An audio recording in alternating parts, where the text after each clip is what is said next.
अब जब हम नेक्स्ट पैराग्राफ की तरफ बढ़ते हैं जो कि है 7th पैराग्राफ, हम लोग देखते हैं कि फ्रॉग जैसे कंट्रोल करने की कोशिश कर रहा था बट समहाउ नाइटिंगेल उसको डोमिनेट करने की कोशिश करती है। अब नेक्स्ट स्टेप फ्रॉग क्या लेगा ताकि नाइटिंगेल टोटल कंट्रोल में आ जाए एंड फिर उसका जो एम है कि वो नाइटिंगेल की आवाज़ को ख़राब कर दे, कोई उसकी आवाज़ अच्छी ना रहे और कोई उसकी आवाज़ को सुनने ना आए, वो कैसे उसको अचीव करेगा। तो अब हम इसके बारे में पढ़ेंगे। अब फ्रॉग क्या कहता है, well I charge a modest fee, यानी कि उसने ट्रेनिंग देने की जब बात की थी कि तुम मेरे से ट्रेनिंग लोगी तभी विनर बन पाओगी, नहीं तो बिगनर ही रहोगी।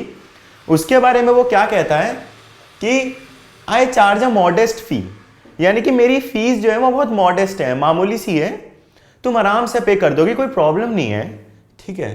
ओह but it won't hurt you will see, यानी कि तुम्हें कोई दुख नहीं होगा उसे पे करने में, जो भी मेरी फीस है बहुत नॉर्मल है, तुम आराम से पे कर दोगी, कोई दिक्कत नहीं होगी। बल्कि इन रियलिटी फ्रॉग फीस नहीं मांग रहा है, वो क्या कोशिश करेगा, वो ये चाहेगा कि नाइटिंगेल की आवाज़ टोटली खराब हो जाए, और इसलिए वो ये कह देता है कि मेरी फीस बहुत मामूली है, तुम्हें ज़्यादा हर्ट नहीं करेगी, आराम से तुम पैसे जो है उनको रिकवर कर लोगी, कोई दिक्कत नहीं है, ज़्यादा टेंशन मत लो, ठीक है। नाउ द नाइटिंगेल इंस्पायर्ड, अब जब उसे लगा कि वाह फ्रॉग तो मेरे को ट्रेनिंग भी दे देगा, और फ्रॉग जो है, जैसे फ्रॉग ने अपना इंट्रोडक्शन दिया कि मैं पूरे बॉग में मेरी सिंगिंग के लिए मुझे जाना जाता है, और फ्रॉग कहता है कि मैं तुम्हें विनर बना दूंगा, ये सब बातें नाइटिंगेल ने एक्सेप्ट कर ली, उसे लगा ट्रुथ है। और जब फ्रॉग ने कहा कि मैं तुम्हें ट्रेनिंग भी दे दूंगा और फीस भी बहुत मॉडेस्ट है, तुम आराम से पे कर दोगी, तो नाइटिंगेल तो बहुत ज़्यादा इंस्पायर हो गई। मतलब आप किसी चीज़ में अच्छे हो बट प्रॉब्लम क्या हो रही है कि आपको अपना टैलेंट बढ़ाने का मौका नहीं मिल रहा है, एंड देन अचानक से आपको कोई कोचिंग दे दे उस चीज़ में ही जो पहले से ट्रेंड हो, वो भी फ्री में या थोड़े से पैसे लेके, मामूली फीस लेके, तो आप कितने एक्साइटेड हो, कितने इंस्पायर्ड हो जाओगे कि मुझे मेरा जो मोटिव है, जो मैं जिंदगी में करना चाहता हूं, उसे करने के लिए एक मीडियम मिल गया, एक सहारा मिल गया। ऐसे ही अब क्या होगा, वो क्या कहते हैं कि नाइटिंगेल जो है वो इंस्पायर हो गई, नाइटिंगेल इंस्पायर हो गई बहुत ज़्यादा, उसे लगा वाह मेरे अंदर सिंगिंग का टैलेंट है, सब जानवर जितने क्रीचर्स हैं वो मुझे एडमायर करते हैं, और अब मेरे को मौका मिल जाएगा कि मुझे कोई ट्रेनिंग देगा, उसे तो बहुत ही अच्छा लगा। Now the Nightingale inspired flushed with confidence and fired, अब वो पूरी कॉन्फिडेंस से भर गई, उसे कॉन्फिडेंस आ गया कि हाँ अब जो है मैं विनर बनूंगी, मैं गाने के लिए जानी जाऊंगी और मैं बहुत फेमस हो जाऊंगी। उसे एक तरीके से वो सपने देखने लगी दिमाग में, क्योंकि फ्रॉग ने वादा कर दिया था कि उसे ट्रेनिंग दे देगा, तो उसके अंदर इतना कॉन्फिडेंस भर गया, इतना अच्छा लगा उसे और बहुत इंस्पायर हो गई, तो वो फ्लश हो गई, पूरी कॉन्फिडेंस से भर गई, and fired with both art and adoration, यानी कि दोनों, मतलब उसने गाना गाना शुरू किया दोबारे से, आर्ट के साथ भी, यानी कि अपनी मेलोडियस वॉइस को भी मेंटेन रखा और ऐसी वॉइस रखी ताकि सबको पसंद आए, ठीक है। उसने गाना गाया with art and adoration, sang and was a huge sensation, यानी कि जब उसने गाना गाना शुरू किया, जब उसने दूसरी बार ये गाना गा रही थी, पहली बार गाया था तो कितना सब लोगों ने एडमायर किया था, कितना सब लोगों को पसंद आया था वो गाना, ठीक है। अब वो दूसरी बार जब गाना गाने वाली थी तो फ्रॉग ने रोक दिया था, बट अब वो गा रही है, तो दूसरी बार भी वो इतनी बड़ी सक्सेस है, सब लोग उसे पसंद कर रहे हैं, सब क्रीचर्स उसको पसंद कर रहे हैं, सब चाहते हैं कि बस वो गाती रहे और वो लोग सुनते रहें, यानी कि वो बहुत फेमस ऑलरेडी हो चुकी है। बट नाइटिंगेल को इसका अंदाजा नहीं है कि वो कितनी फेमस है, उसे लगता है कि वो तो अभी बिगनर है, तो इसे प्रैक्टिस चाहिए, और इसलिए वो फ्रॉग के जो उसको झांसा दे रहा है फ्रॉग, उसमें फंस जाएगी। बट यहां जैसा हम देखते हैं वो ऑलरेडी बहुत बड़ी सेंसेशन है, लोग उसको बहुत पसंद करते हैं, सारे क्रीचर्स उसको बहुत ज्यादा सुनना चाहते हैं। तो she sang and was a huge sensation, सबको बहुत पसंद आया उसका गाना, वो बहुत फेमस हो गई।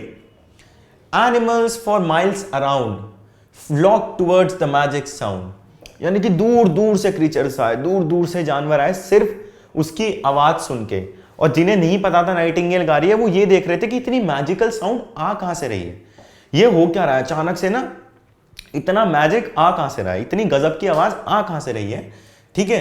तो एनिमल्स दूर दूर से, और वहां पे वो खड़े हो गए, इकट्ठे हो गए, ठीक है, और सुनते हुए, उसे गाते हुए सुनने लगे वो लोग कि क्या गा रही है, मतलब सब लोग खो चुके थे। जैसे कि कोई बहुत फेमस सिंगर आए, एक सिटी में आए, दिल्ली वगैरह में अगर आए, तो सब लोग उसको देखने के लिए भाग जाते हैं ना, दूर दूर से लोग आते हैं उसको देखने के लिए, ठीक है। टिकट के लिए कितनी लड़ाई होती है, पास के लिए। ऐसी नाइटिंगेल को सुनने लोग दूर दूर से आ रहे हैं, सारे जानवर आ गए वहां पे दूर दूर से। And the frog with great precision counted heads and charged admission. अब यहां पे फ्रॉग क्या कर रहा है, और हमें यह भी पता चलता है इस लाइन से कि फ्रॉग कितना तेज है। फ्रॉग ने बहुत बारीकी के साथ लोग गिने, कितने क्रीचर्स आए हैं वहां, सबको गिना, 1 2 3 4, सबको, जितने लोग आए थे सबको गिना, और उनसे फीस, यानी कि जैसे अगर हम कहीं जाते हैं तो फीस लगती है, कोई सिंगिंग कॉन्सर्ट हो वहां जाते हैं तो फीस लगती है ना, ऐसे ही उसने किया। फ्रॉग ने बड़ी बारीकी के साथ सब लोगों को गिना और उन सब से थोड़े थोड़े पैसे ले लिए, ठीक है। एडमिशन फीस के नाम पे उसने पैसे ले लिए। यानी कि गाना नाइटिंगेल गा रही है, मेहनत वो कर रही है, मेलोडियस वॉइस उसकी है, और फीस के नाम पे सारा पैसा फ्रॉग ले जाएगा। यानी कि वो जो फीस की बात कर रहा था कि मेरी बहुत मॉडेस्ट फी है और तुम आराम से दे दोगी, वो यहां पे वो नाइटिंगेल के गाने से वसूल कर रहा है। एक तो उस फ्रॉग को गाना भी गाना नहीं आता, कितनी होर्स वॉइस है उसकी, किसी को पसंद नहीं है। दूसरा वो ये कहता है कि मैं ट्रेनिंग दूंगा, एंड थर्डली अब वो फीस भी ले रहा है उस ट्रेनिंग के लिए। यानी कि वो कितना तेज है। एंड नाइटिंगेल दूसरे एंगल से कितनी सीधी है कि वो एकदम ट्रस्ट कर लेती है फ्रॉग को, ठीक है। तो ये था आपका अगला पैराग्राफ। इसमें जो आप थोड़ी पोएटिक डिवाइसेस हैं, वो ऑलिट्रेशन के थोड़े थोड़े एग्जाम्पल दिए गए हैं। तो ऑलिट्रेशन के जो एग्जाम्पल हैं वो ये रहे। इसमें है art and adoration. Art and, यानी कि तीनों के तीनों ये ए से शुरू हो रहे हैं ना, आर्ट एंड एडोर, ये ऑलिट्रेशन का एग्जाम्पल हो गया। देन नेक्स्ट एग्जाम्पल है टूवर्ड्स द, ये भी टी और टी हो गया। इस पैराग्राफ में और कोई पोएटिक डिवाइसेस नहीं है, खाली ऑलिट्रेशन थी। तो हमने देखा कैसे फ्रॉग ने अब फाइनली नाइटिंगेल को डोमिनेट करना शुरू कर दिया है, नाइटिंगेल को अपनी बातों में फंसाना शुरू कर दिया है, एंड वो भोली सी नाइटिंगेल को कुछ नहीं पता, वो फंसती जा रही है, और कैसे वो उससे फीस भी चार्ज कर लेता है, और अब उसकी ट्रेनिंग कैसे शुरू करेगा और किन कंडीशंस में शुरू करेगा। जो ट्रेनिंग की बात हो रही थी, जिसको लेकर नाइटिंगेल बहुत एक्साइटेड थी, अब वो ट्रेनिंग शुरू होगी। जिस तरह से वो ट्रेनिंग देगा उससे हमें यह पता चलेगा कि वो कितना ज्यादा तेज है, और उसका मेन मोटिव क्या है। वो चाहता है नाइटिंगेल की आवाज एकदम खराब हो जाए, उसके जैसी हो जाए। तो वो क्या करता है, दो next morning it was raining he began her vocal training. अब अगली सुबह बारिश हो रही है, बहुत जोर से बारिश हो रही है, और वो उसकी वोकल ट्रेनिंग, यानी कि उसकी आवाज को ठीक करने की, उसे ताकि वो सुर में गाए, उसकी ट्रेनिंग शुरू कर देता है। वो इतनी बारिश होने के बाद भी वो उसकी ट्रेनिंग कर रहा है। अब हमें सबको पता है, अगर हम बारिश में नहाते हैं, ज़्यादा ठंडा पानी पी लिए तो गला खराब हो जाता है। अगर हमारा गला खराब हो तो हम ट्रेनिंग ही कैसे, मतलब गाना कैसे गाएंगे। और वो जान के, ताकि उसकी आवाज़ एकदम ही खराब हो जाए, कोई सुनने ना आए, क्योंकि उसके अंदर बहुत जेलेसी हो रही है कि इसको सुनने आ रहे हैं। जब तक फ्रॉग को कोई सुनने नहीं आया आज तक, तो वो क्या कर रहा है, उसकी जान के उसने उसकी वोकल ट्रेनिंग बारिश में शुरू की, ताकि ट्रेनिंग लेते लेते उसकी आवाज एकदम खराब हो जाए। तो next morning it was raining he began her vocal training. अब जब नाइटिंगेल ने देखा कि बारिश हो रही है और उसे गाने में दिक्कत होगी, वो क्या करेगी, तो वो फ्रॉग से कहती है, but I can't sing in this weather. तो वो कहती है कि इस वेदर में मैं कैसे गाऊंगी, मतलब मेरी तबीयत खराब हो जाएगी, ठंड भी लगेगी, ठंड भी है, एंड मैं शिवर भी करूंगी, तो ज़्यादा दिक्कत होगी, गाने में दिक्कत होगी, प्रॉब्लम होगी, मैं नहीं गा पाऊंगी इस वेदर में, ठीक है। तो बहुत प्रॉब्लमैटिक होगा इस वेदर में गाना, मेरी तबीयत खराब हो सकती है, वो कंप्लेन करती है। बट फ्रॉग क्या कहता है, come my dear we will sing together. कहता है कि नो नो, कुछ नहीं होगा, घबराओ मत, रियल ट्रेनिंग है तुम्हारी, और हम दोनों साथ में गाएंगे। साथ में गाने का क्या मतलब है उसका, कि उसकी अपनी खुद की आवाज तो खराब है ही, वो क्या करेगा, बारिश में जान के गाना ताकि वो गाए, नाइटिंगेल गाए, तो वो उसकी भी आवाज खराब कर देगा, ठीक है, उसकी भी आवाज को बर्बाद कर देगा, ठीक है। तो इसलिए कहता है कि कम माय डियर, बहुत प्यार से बात कर रहा है, वी विल सिंग टुगेदर, ठीक है। तो कहता है just put on your scarf and sash. अब वो क्या करता है, कहता है कि तुम घबराओ मत नाइटिंगेल से, तुम्हें ठंड वंड कुछ नहीं लगेगी, बस तुम क्या करो एक स्कार्फ पहन लो, जैसे हम ठंड होती है तो थोड़े स्वेटर पहन लिया, कैप पहन ली, ऐसे ही कहता है कि तुम एक स्कार्फ और सैश पहन लो और तुम बिल्कुल बची रहोगी, कोई दिक्कत नहीं होगी और तुम्हें ना ठंड लगेगी। बट उसे पता है कि उसे ठंड लगेगी, उसकी आवाज़ खराब हो जाएगी, बट वो बिल्कुल निगलेक्ट कर देता है इस बात को, उसके अकॉर्डिंग नहीं कुछ नहीं होगा, सब ठीक है। और अब उसकी ट्रेनिंग शुरू करता है वो, और ट्रेनिंग में उसको गाना सिखा रहा है, कु उ आ को ऐश को ऐश। ये जो ट्रेनिंग है, ये ट्रेनिंग भी वो उसको उल्टी दे रहा है, यानी कि जैसे दी जानी चाहिए थी। जैसे अगर हम अपने टर्म्स में समझने की कोशिश करें तो जो हमारे 7 सुर है, सा रे गा मा पा, ये उसको उल्टा सिखा रहा है, दूसरी तरफ से सिखा रहा है। तो इससे हमें क्या पता चलता है कि अगर ये उल्टा सिखा रहा है तो उल्टा सिखाने का मतलब इसको खुद गाना नहीं आता और ये चाहता है कि नाइटिंगेल की आवाज़ बिल्कुल खराब हो जाए, उसकी नॉलेज जीरो हो जाए सिंगिंग के मामले में और उसे कोई सुनने ना आए। इसलिए वो उसकी उल्टी ट्रेनिंग शुरू करता है, उसको उल्टा गाना सिखा रहा है। इतना तेज है फ्रॉग, इतना चालाक है फ्रॉग, ठीक है। तो एक तो उसने क्या किया, उसको ठंड में गाना गाने के लिए कहा, इतनी ठंड है, जबकि नाइटिंगेल को लग रहा है कि मेरी तबीयत ना खराब हो जाए, बट सिर्फ उसको गाना गाने को कहा। और दूसरी तरफ उसको उल्टा गाना सिखा रहा है, उसको ये कह रहा है कि दूसरी उल्टी चीजें सिखा रहा है, उल्टे सुर सिखा रहा है ताकि वो खराब हो जाए उसका गाना। So the frog and Nightingale journeyed up and down the scale. अब दोनों फ्रॉग एंड नाइटिंगेल, नाइटिंगेल बहुत भोली है, उसे पता नहीं चल रहा हो क्या रहा है उसके साथ। वो थोड़ी कंप्लेन करती है, बट उसे लगता है कि क्योंकि फ्रॉग उसका मास्टर है और अब वो फ्रॉग को मास्टर मान चुकी है, तो वो ये सोचती है कि जो भी फ्रॉग कहेगा वो ठीक है, इसलिए वो करती रहती है, ठीक है। लेकिन उसे ये नहीं पता कि वो उसको खराब करना चाहता है, वो चाहता ही नहीं कि ये गाना सीखे, वो डोमिनेट करके इसकी आवाज़ को खराब करना चाहता है। तो जैसा जैसा फ्रॉग कहता है वैसा नाइटिंगेल करती रहती है, ठीक है। तो फ्रॉग और नाइटिंगेल क्या करते हैं, अब journeyed up and down the scale, ऊपर नीचे कैसे स्केल को अप ले जाना है, कैसे नीचे ले जाना है, वो सब सीख रहे हैं, दोनों प्रैक्टिस कर रहे हैं और ये चीज़ें उल्टी हो रही हैं, ऑपोजिट सिखा रहा है फ्रॉग उसको, ठीक है। बट नाइटिंगेल सीखती जा रही है फॉर 6 आवर्स, यानी कि इतनी रेन में, इतने कोल्ड वेदर में फ्रॉग ने नाइटिंगेल को कंटिन्यूअसली 6 घंटे तक ट्रेनिंग दी और 6 घंटे तक उससे कंटिन्यूअसली गाना गवाया। तो इससे कितनी प्रॉब्लम होती है, यानी कि उसका गला तो बैठ ही जाएगा जब वो ठंड में इतनी देर तक गाएगी। उसने इससे पहले भी बहुत देर तक गाया था, रात से लेकर सुबह तक गाती थी वो, तो उसका गला तो बैठ ही जाएगा क्योंकि गले को रेस्ट नहीं मिलेगा और इतनी ठंड में तो और भी ज़्यादा खराब हो जाएगा। और यही फ्रॉग चाहता है, इसलिए वो उसकी ट्रेनिंग बहुत लंबी खींचता है, ठीक है। Journeyed up and down the scale for 6 hours till she was shivering and her voice was hoarse and quivering. 6 घंटे तक नाइटिंगेल ने सब चीज़ों को झेला, ठंड है, बारिश है, सबको झेला, वो गाती रही, बट 6 घंटे जब हो गए, एक पॉइंट ऐसा आया जब वो शिवर करने लगी, उसे बहुत ज़्यादा ठंड लगने लगी, वो पूरी भीग चुकी थी, इवन उसके कपड़े भी भीग चुके थे, तो उसको बहुत ज़्यादा ठंड लगने लगी और उसकी आवाज़ होर्स हो गई। होर्स आवाज़ किसकी थी, फ्रॉग की थी, और वो क्विवर भी करने लगी, यानी कि वो कपकपाने लगी, ठीक है। अब उसकी आवाज़ भारी हो गई और वो कपकपाने लगी। फ्रॉग इन चीज़ों के थ्रू अपना एम अचीव करने की कोशिश कर रहा है और शायद वो काफ़ी एक्सटेंड तक कर भी पा रहा है अपने एम को अचीव, क्योंकि 6 घंटे तक कंटिन्यूअसली ट्रेनिंग देने के बाद क्या हुआ, उसकी आवाज़ होर्स हो गई, क्विवर करने लगी एंड इवन उसको भी ठंड लगने लगी। इससे उसकी आवाज़ खराब हो जाएगी और जो लोग सुनने आते हैं वो उसको नहीं सुनेंगे, वो उससे नफरत करने लगेंगे। इसमें जो ये आपका पैराग्राफ का समरी थी, पूरा एनालिसिस था, इस पैराग्राफ में जो पोएटिक डिवाइस है वो है एनालिसिस, ठीक है।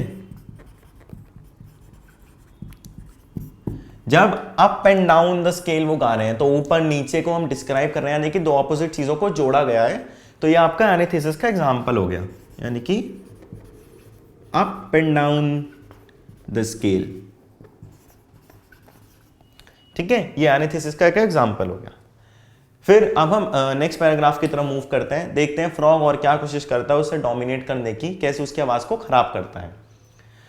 दो subdued and sleep deprived in the night her throat revived. अब नाइटिंगेल ठंड लगी थी, स्टिल उसने मेहनत की, कांपने लगी, तबीयत भी खराब हो रही है, ठीक है, ये सब चीज़ें उसके साथ हो चुकी हैं। दो सबड्यूड एंड स्लीप डिप्राइव्ड, उसने रात से सुबह तक गाया, फिर ट्रेनिंग शुरू कर दी, तो उसको प्रॉपर स्लीप भी नहीं मिली, उसकी तबीयत भी खराब है, गला भी थोड़ा बैठ चुका था दिन के टाइम पे, उसकी ट्रेनिंग चली कंटिन्यूअसली, तो अब वो बेसिकली गाने की हालत में नहीं है, उसकी तबीयत खराब है, उसकी नींद भी पूरी नहीं हुई है और वो अंडर रेस्ट है। In the night her throat revived, but Nightingale को एक गॉड का इतना अच्छा गिफ्ट था कि उसको इतना प्यारा थ्रोट दिया हुआ था कि इतना सब कुछ सहने के बाद भी, इतना सब कुछ होने के बाद भी रात में उसका गला ठीक हो जाता है। In the night her throat revived, यानी कि जैसा पहला मेलोडियस वॉइस वाला जो उसका थ्रोट था वैसा हो जाता है दोबारा से। And the sumac tree was bored, ठीक है, अब उसने वो सुमैक ट्री पे जहां पे गाती थी वहां गई और उसने जब गाना शुरू किया तो डिस्क्राइब किया गया है कि सुमैक ट्री भी उसके सामने झुक गया। इतना प्यारा गाती है वो, इतना अच्छा गाती है कि सुमैक ट्री भी उसके सामने झुक गया। With a breathless titled crowd owl of Sandwich duck of Kent, ठीक है, अब क्या हो रहा है, सुमैक ट्री उसके सामने झुक गया। जब उसकी मेलोडियस वॉइस पूरे बॉग में पहुंचती है, पूरे जंगल में पहुंचती है, तो दूर दूर से एनिमल्स फिर से आने लगते हैं, जैसे कि पहले आने लगे थे उसकी वॉइस को सुनने के लिए। मैजिकल साउंड थी उसकी कि दो लोग माइल्स से, एनिमल्स दूर दूर से आ रहे थे, ऐसे ही फिर होता है, दूर दूर से लोग आते हैं। एंड अब यहाँ पर उन्होंने क्रीचर्स के नाम दिए हुए हैं, जो जो क्रीचर्स गाना सुनने आए थे, और ये कोई भी नाम रियल नहीं है, सब इमेजिनरी नाम दिए गए हैं। जैसे आउल ऑफ सैंडविच नाम दे दिया, डक ऑफ कैंट दे दिया, Mallard and milady Trent, Martin Cardinal Mephisto, ठीक है, and the coot of Monte Cristo. ये जस्ट राइम करने के लिए इमेजिनरी नेम उन वहां के क्रीचर्स को दिए गए हैं। तो ये owl of Sandwich, duck of Kent, Mallard and milady Trent, Martin Cardinal Mephisto and the coot of Monte Cristo, ये सब इमेजिनरी नेम्स उन क्रीचर्स को दिए गए हैं जो कि नाइटिंगेल का गाना सुनने के लिए आए थे, ठीक है। अब लेडीज विथ टियारास ग्लिटरिंग, यानी कि जो लड़कियां लेडीज थी उन्होंने सिर पे क्राउन सा पहना हुआ है, जो कि आजकल हम देखते हैं कि बहुत फेमस है, जिसको टियारा कहा जाता है, और उनके सिर के ऊपर जो क्राउन है वो चमक रहा है, ठीक है, यानी कि सबके सब एंजॉय कर रहे हैं उसके गाने को बहुत ज्यादा, और उसका टियारा ग्लिटर कर रहा है। Ladies with tiaras glittering in the interval sat twittering, और जब इंटरवल हुआ तो वहां पे बैठ गई और वो ट्विटर कर रही थी, यानी कि वो बहुत एंजॉय कर रही थी, इवन इंटरवल में भी सब एंजॉय कर रहे थे। And the frog observe them glitter, और फ्रॉग बहुत ध्यान से ऑब्जर्व कर रहा है सब चीजों को, वो देख रहा है कि जो मैं चाह रहा हूं वो हो रहा है नहीं हो रहा है, उस चीज का इफेक्ट पड़ रहा है नहीं पड़ रहा है, तो वो ऑब्जर्व करता है कि कितना लोग खुश हो रहे हैं, कितना उसको एंजॉय कर रहे हैं, एंड उसे जलन भी बहुत हो रही है कि ऐसा क्यों हो रहा है। But on the other hand उसको पैसे मिल रहे हैं, तो इसलिए वो उससे जान के चाहता है कि नाइटिंगेल गाए, और जितना ज़्यादा वो गाएगी, जितना ज़्यादा मेहनत करेगी, रेस्ट नहीं करेगी, उसका गला उतना ही खराब होगा। यही फ्रॉग चाहता है, यही हो रहा है। जब वो देखता है लोग एंजॉय कर रहे हैं, लोग मज़े कर रहे हैं, तो वो चाहता है लोग मज़े करें, क्योंकि एक तरफ से उसके पैसे भी बन रहे हैं और दूसरी तरफ से इतना सब कुछ गाने के बाद उसका गला पक्का खराब हो जाएगा, ठीक है। And the frog observe them glitter with a joy both sweet and bitter, वो जब देखता है कि लोग एंजॉय कर रहे हैं, सबको मजा आ रहा है, तो उसे खुशी भी है। खुशी किस बात की है कि उसे पैसे मिल रहे हैं, ठीक है, और दुख किस बात का है, क्योंकि वो नहीं चाहता कि कुछ भी करके नाइटिंगेल इतनी फेमस हो जाए, नाइटिंगेल इतनी आगे बढ़ जाए, ठीक है, नाइटिंगेल को ज्यादा पॉपुलैरिटी मिले, तो इसलिए वो अंदर से कड़वाहट भी है, उसे बुरा भी लगता है, उसे पसंद नहीं आता है, ठीक है, तो वो ये चाहता है कि नाइटिंगेल की आवाज़ एकदम खराब हो जाए, और इसलिए वो ये सब चीज़ें करता भी है। उसे पता है, खुश इसलिए भी है क्योंकि उसे पता है धीरे धीरे नाइटिंगेल की आवाज़ खराब होने वाली है। तो ये था आपका पैराग्राफ। इसमें जो पोएटिक डिवाइसेस हैं वो स्वीट एंड बिटर तो एनालिसिस का एग्जाम्पल हो गया, क्योंकि यहाँ पे हम लोग देखते हैं कि दो ऑपोजिट वर्ड्स को जोड़ा गया है। एंड देन ट्विटरिंग, ओनोमैटोपिया का आवाज़, ओनोमैटोपिया पोएटिक डिवाइस है, जब वो लोग बैठते हैं इंटरवल में तो उनके बैठने की आवाज़ को डिस्क्राइब किया गया है, एंड यही ओनोमैटोपिया होता है। तो ये थे आपके तीनों पैराग्राफ। अब हम नेक्स्ट पैराग्राफ की तरफ मूव करेंगे।